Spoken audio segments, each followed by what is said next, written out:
Claro que lo amaba. De hecho, una de esas pruebas de amor, por decirlo así, es perdonarle muchas cosas que pasaban de nuestra relación, como múltiples infidelidades. Tú siempre esperas que la persona pues cambie, lo perdonas y sigues adelante. Esta mujer que estás viendo es Dayana Jassir de la Hoz, y el hombre al que dijo amar en esta entrevista no era otro que su esposo, Eduardo Pinto Viloria, quien en 2016 fue ultimado por sujetos armados que con engaños ingresaron a su vivienda en Barranquilla, dando lugar a uno de los casos judiciales más sonados de Colombia. Sin embargo, en un giro inesperado de los acontecimientos, casi 2 meses después, Dayana, su viuda, pasó de víctima a ser señalada como presunta autora intelectual del crimen. Te invitamos a ver esta impactante historia hasta el final, para que no te pierdas ningún detalle. El caso de Eduardo Pinto Viloria.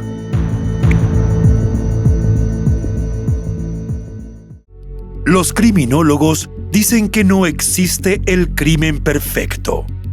Lo que existe es el crimen mal investigado. Siempre, en cualquier investigación, aparece una pista clave que lleva hacia el asesino.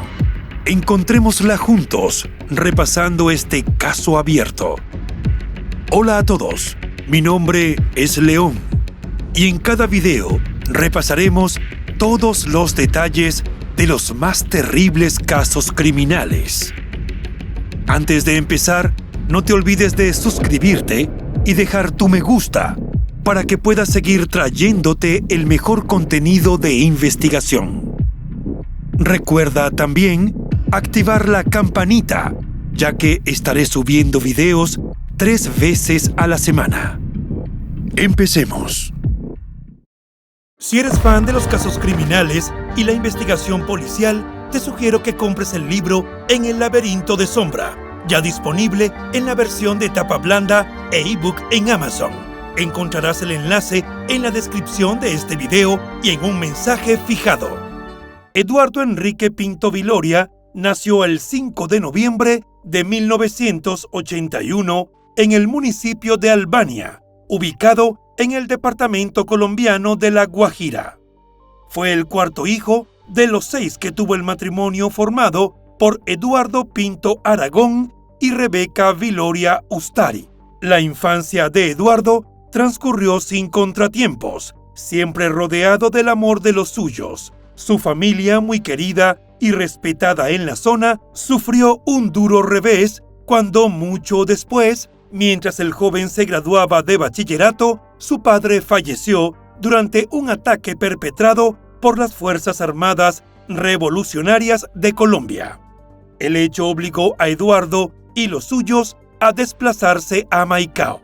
Fue por ese entonces que él decidió estudiar medicina. Resuelta a apoyarlo, Rebeca dejó las labores domésticas y retomó el trabajo de su esposo, asumiendo esa responsabilidad con el mayor de los sacrificios, pero a sabiendas de que su hijo no le iba a fallar. Y en efecto, Eduardo culminó sus estudios profesionales. Cuando comenzó a ejercer, no solo se ganó el aprecio de sus pacientes, sino también de todos en La Guajira, de modo que ahí donde iba era recibido con mucho cariño. Entre 2012 y 2013, Eduardo fue nombrado director de medicina legal en La Guajira y luego, gracias a su buen comportamiento, fue escalando hasta ser nombrado director regional de medicina legal con sede en Barranquilla. Fue por esa época que Eduardo conoció a una mujer llamada Dayana Jassir de la Hoz. Bacterióloga de profesión, Dayana trabajaba como auditora de uno de los contratos de raciones de comida para niños de La Guajira, departamento en donde era conocida por ser hija de un pujante comerciante de origen sirio.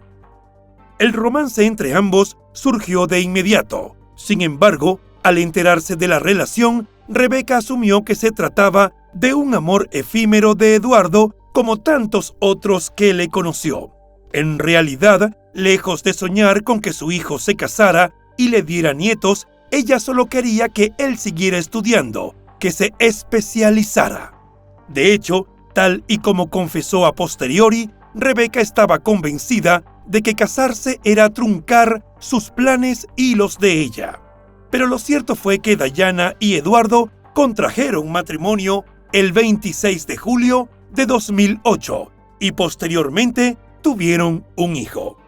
Instalados desde entonces en una hermosa vivienda ubicada en el barrio Sevillar, en la localidad metropolitana de Barranquilla, lucían como la pareja perfecta. En su perfil, en una famosa red social, Diana mostraba muchas fotos de su vida en familia, hitos de la vida de su hijo, celebraciones de cumpleaños, viajes y salidas con los amigos, y en sus comentarios solía referirse a su esposo con los más amorosos calificativos. En octubre de 2015, cuando el padre de Diana murió, dejó una fortuna cercana a los 5.000 millones de pesos, equivalentes a poco más de $1 millón al cambio de aquel entonces. Como heredera, ella enseguida armó planes con su marido para invertir parte del dinero. Al final, planeaban alquilarle a la fiscalía un lote de 10 hectáreas, aunque no ha trascendido con qué fines. En suma, ambos se mostraban felices, enamorados y llenos de proyectos en conjunto. No obstante, pese a esa solidez y estabilidad, para Rebeca, su nuera continuaba siendo, de un modo u otro, una suerte de desconocida, o al menos una mujer que no llegaba a descifrar del todo, y por ende, por quien no sentía demasiada estima. El martes 3 de mayo de 2016, alrededor de las 8 de la noche, Eduardo llamó a su madre para avisarle que ya estaba en casa. Y como siempre, ese simple gesto tranquilizó a Rebeca, de modo que aquella noche se fue a dormir sin sospechar que en cuestión de horas la desgracia tocaría a su puerta. A las 3:47 de la mañana del miércoles 4 de mayo de 2016, los servicios de emergencia recibieron una llamada de un celular informando que acababan de herir de gravedad a un hombre en el interior de una vivienda en un aparente atraco. Una vez en el lugar, los paramédicos comprobaron que se trataba de Eduardo, de 34 años, y aunque fue trasladado de inmediato a una clínica cercana, a los pocos minutos falleció. Cuando los detectives revisaron la vivienda, constataron que, en efecto, del inmueble habían sido robados teléfonos celulares, 5 relojes, una cadena de oro, un rosario de plata, los anillos de oro de los esposos, un computador portátil y dinero en efectivo. La noticia sacudió a la ciudad, a los familiares y al pueblo que vio crecer a Eduardo. Posteriormente, el comandante de la policía informó en rueda de prensa que la esposa había sido abordada por delincuentes que le exigían un dinero que ella no tenía, y por esto la hicieron regresar a su casa donde estaba su esposo. Pero como no encontraron el dinero, resolvieron acabar con su vida. En su declaración a las autoridades, Diana mencionó que salió de su vivienda sobre las 3:15 de la mañana, cuando fue recogida por un auto cuyo conductor era también un hombre de confianza de ella y su marido, Johan Beltrán Ulloque. De hecho, estaba contratado para trasladarla en sus continuos viajes al departamento de La Guajira. Pero tras varios minutos de recorrido, 2 hombres que se desplazaban en un taxi los interceptaron y los obligaron a regresar. En su versión, Diana también señaló que los delincuentes le exigieron a Johan que entrara con ella. Luego, los criminales la amarraron y amordazaron y la dejaron en el primer piso del inmueble. Después, subieron con Eduardo al segundo piso, donde tuvo lugar el acto final de la tragedia. De acuerdo con los testimonios recabados entre los vecinos, se escucharon 2 o 3 detonaciones. Sin embargo, cuando las unidades de criminalística recolectaron evidencias en la escena, las autoridades resolvieron no descartar otras hipótesis diferentes al robo, como por ejemplo que el crimen pudiese haber sido motivado por la labor profesional de Eduardo. Además, tras entrevistar a Johan, resultó que ni él ni Dayana ni siquiera recordaban la cuadra en la que fueron supuestamente interceptados, y cuando el hombre finalmente lo hizo, a los efectivos les llamó la atención que estuviera al lado de una estación de policía. La noticia del crimen hizo eco en todo el país de manera instantánea, tanto así que el entonces director de medicina legal se trasladó desde Bogotá a Barranquilla para atender el caso, y al ser consultado por la prensa, mencionó que Eduardo jamás manifestó estar sufriendo amenazas, ni siquiera alguna preocupación menor que pudiese poner su vida en riesgo. Cuando la necropsia arrojó que el hombre había recibido 3 impactos de bala en la espalda, que a su vez quedaron alojadas en la caja torácica y que se encontraba en estado de indefensión porque estaba acostado en una cama con las manos amarradas, el relato inicial comenzó a resquebrajarse casi definitivamente. En lo sucesivo, las unidades de investigación se abocaron a revisar los videos de las cámaras de seguridad, recopilar testimonios y hasta a interceptar llamadas. En ese proceso, al reconstruir el recorrido de Johan y Dayana, descubrieron que habían sido interceptados en un lugar distinto al que ellos mencionaron. Y por si fuera poco, en las imágenes recopiladas se observaba que él se detuvo voluntariamente detrás del taxi en donde venían los presuntos delincuentes, permitiéndoles incluso subir a su auto. Ese conjunto de acciones llevó a las autoridades a señalar a Johan como sospechoso. Luego, las pesquisas arrojaron que se habría comunicado con un hombre que respondía al nombre de Jesús Gutiérrez Arrieta para ofrecerle eliminar a Eduardo a cambio de 2.500.000 pesos, al cambio de aquel entonces poco más de $800.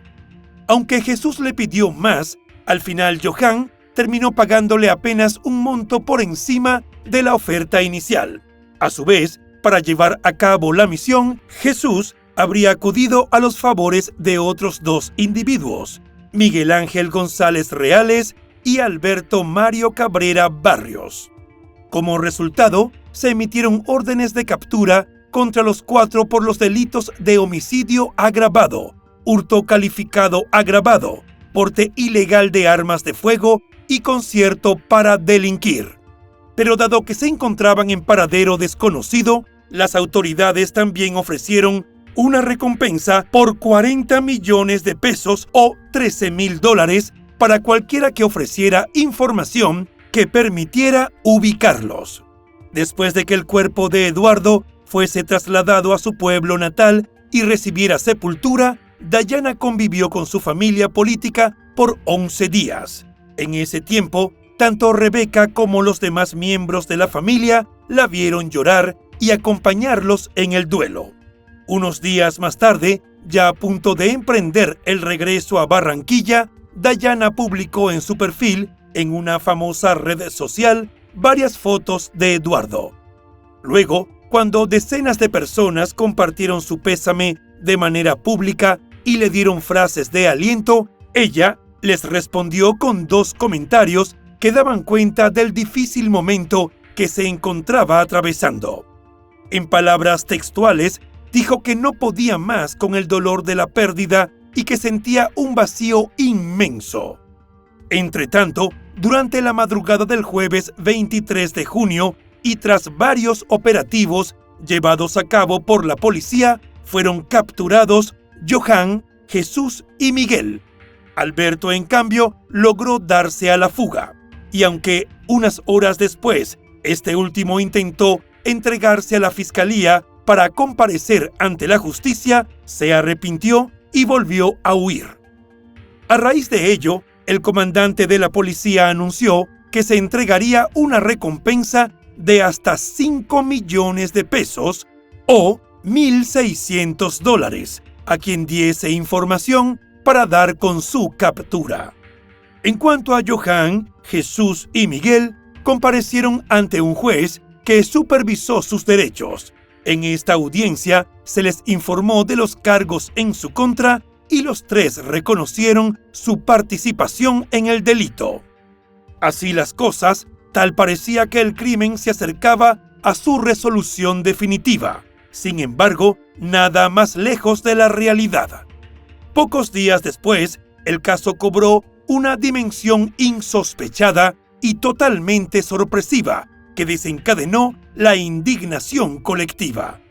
Todo ocurrió cuando Johann involucró a Dayana ante la fiscalía, acusándola de ser la autora intelectual de los hechos, supuestamente por desamor y porque su marido y ella tenían algunos problemas en la intimidad.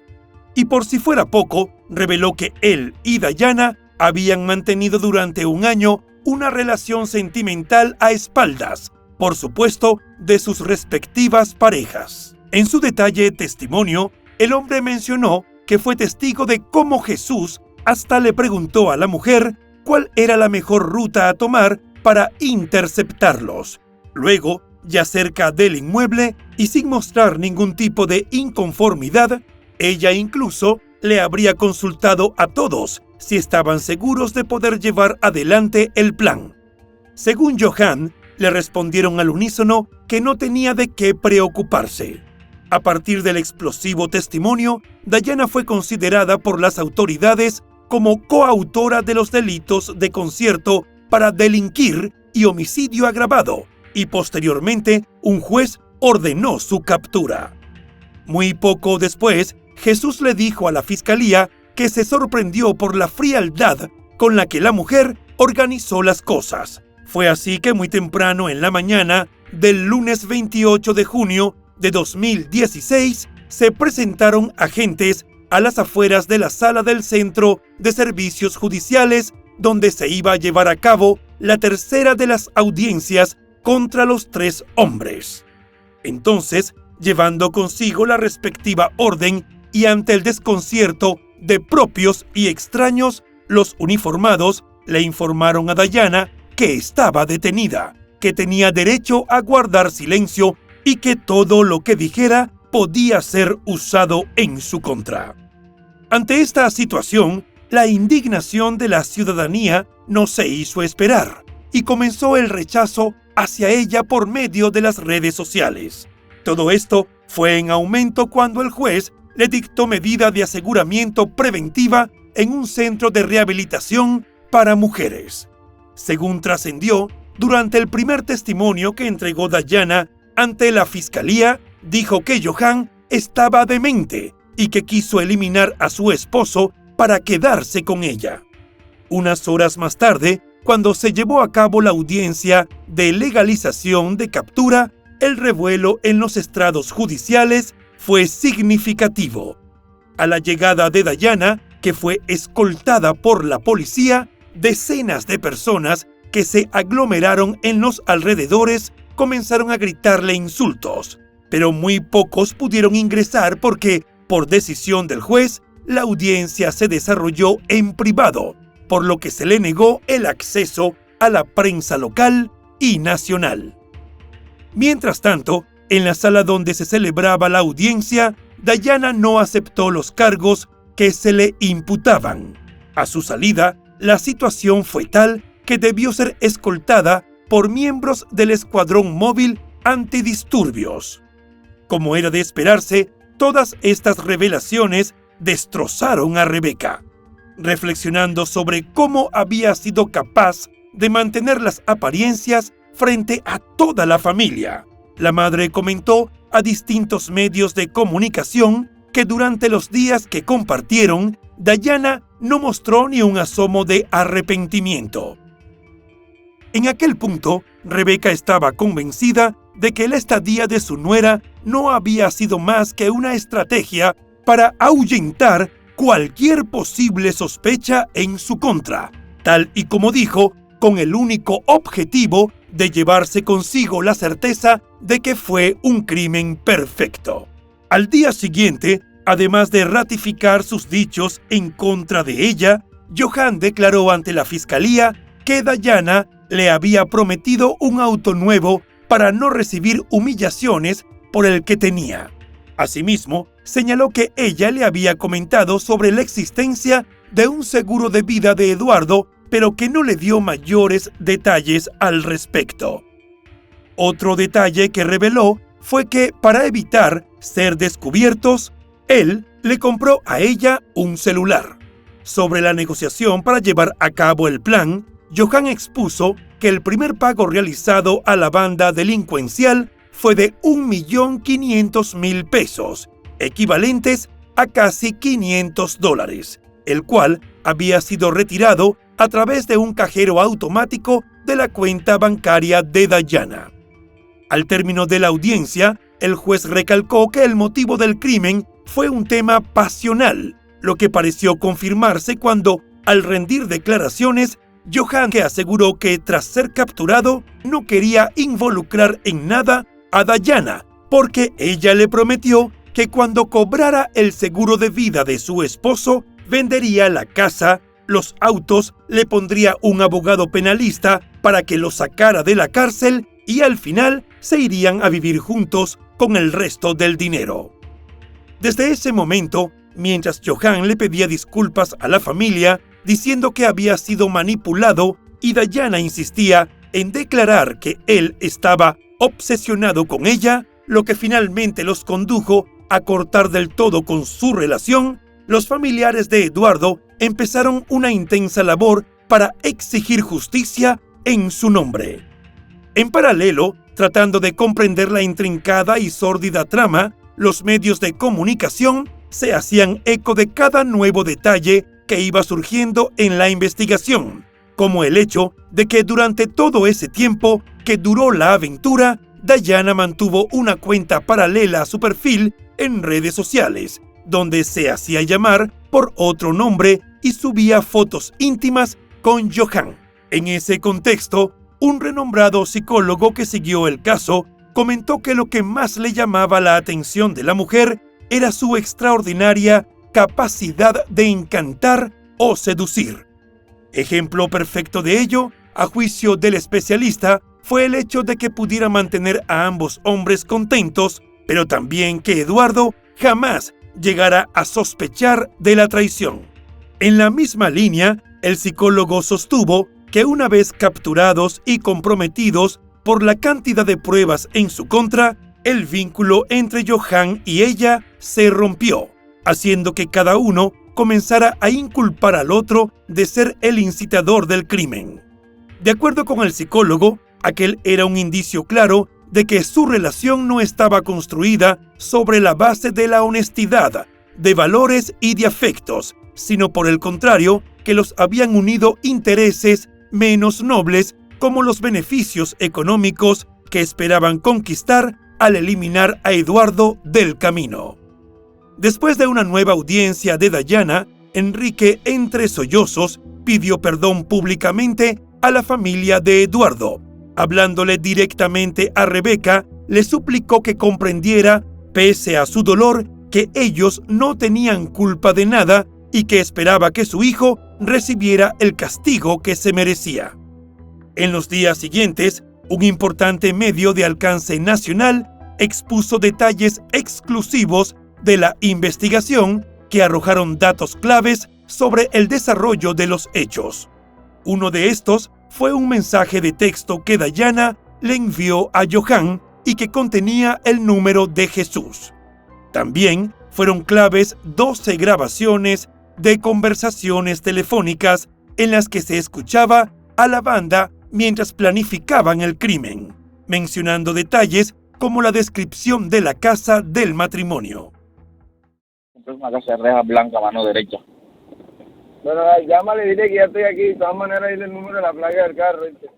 Del seguimiento de las llamadas, además, se derivó que Johan acordó una cita con Jesús en un sector al sur de la ciudad, donde al parecer se discutió cuánto cobraría por sus servicios y más tarde ese primer pago se concretó. Déjeme que yo me voy ya, ¿sí me entiende? Ya te viene ya. Sí, ya estoy cambiando todo, ya voy saliendo para allá, como en hora y media estoy allá, llego allá donde está. Asimismo, en la nota se mencionó que hubo 3 intentos fallidos de dar muerte a Eduardo. En una ocasión, no obstante, todo salió mal porque iba en compañía de su esposa, algo que no estaba en los planes del trío contratado. Aún así, del intercambio telefónico posterior se podía inferir que el traspié no disminuyó en Jesús los ánimos por finalizar el trabajo que se le había encargado. Me tomo esta vaina va porque va, pero que tengo que tener un poquito más de paciencia. Como para la otra semana. Sí, para la otra semana, para el 3 semanas, que es mejor. De acuerdo con los investigadores, un día antes del crimen, la banda delictiva y Johan se volvieron a reunir, esta vez con Dayana como testigo.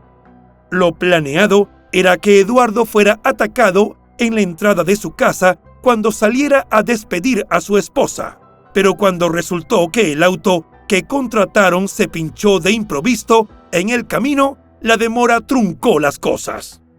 Una última pista revelada por las autoridades a este medio de comunicación fue también muy significativa.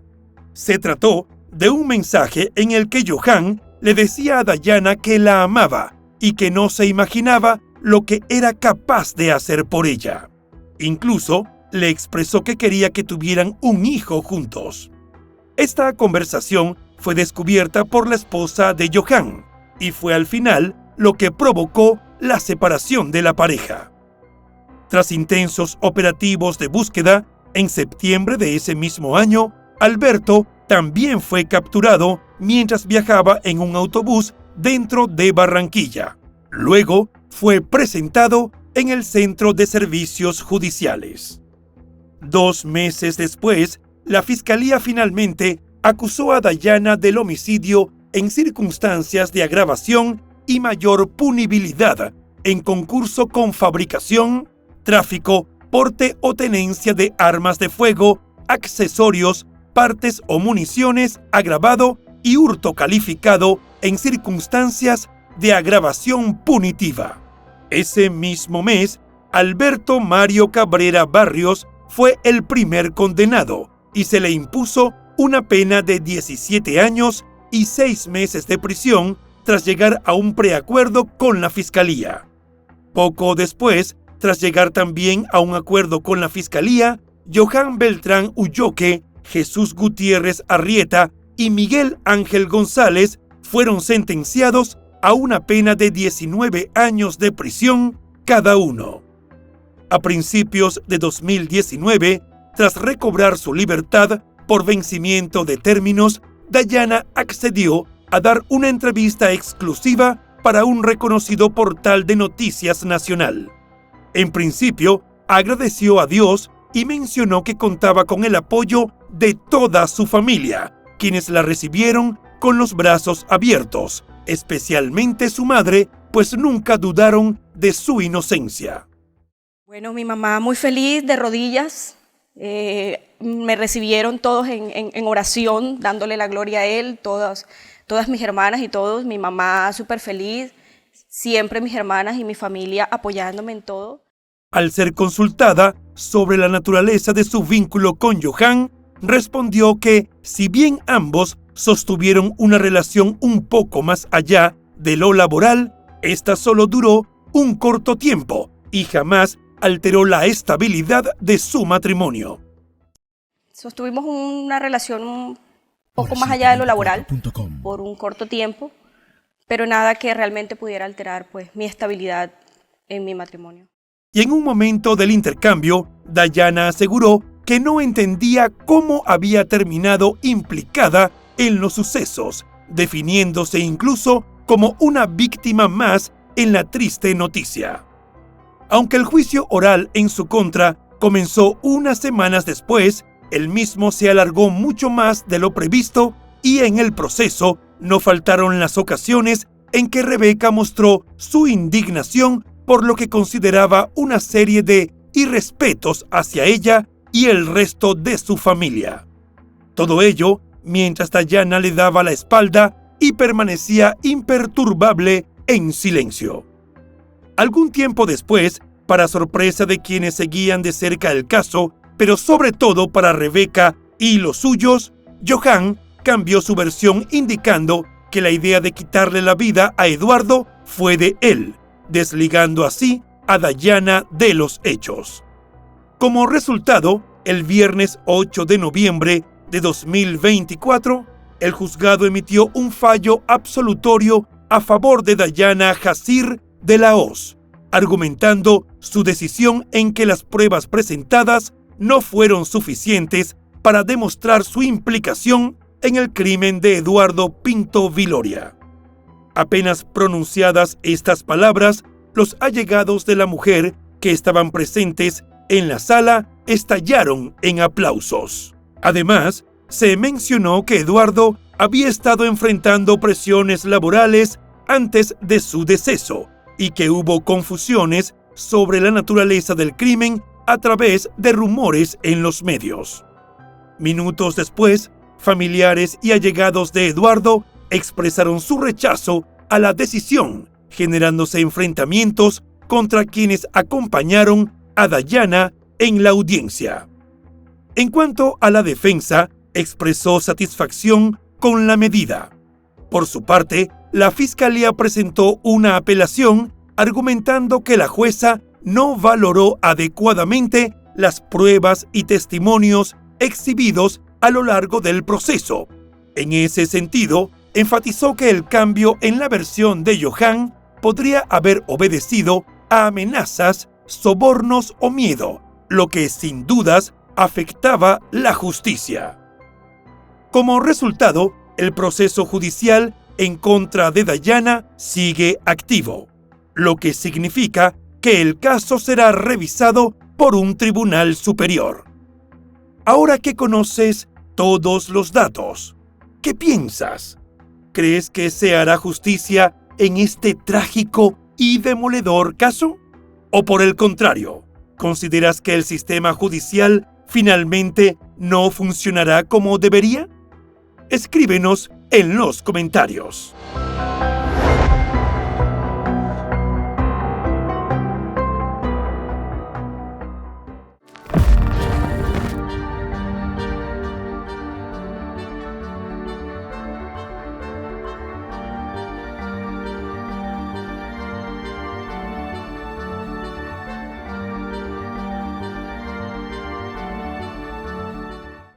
Y bueno, hasta aquí el caso de hoy. Como siempre agradezco tu apoyo a mi trabajo. Si te suscribes, das un me gusta y compartes este video, me ayudarás a seguir creando contenido. Hasta pronto.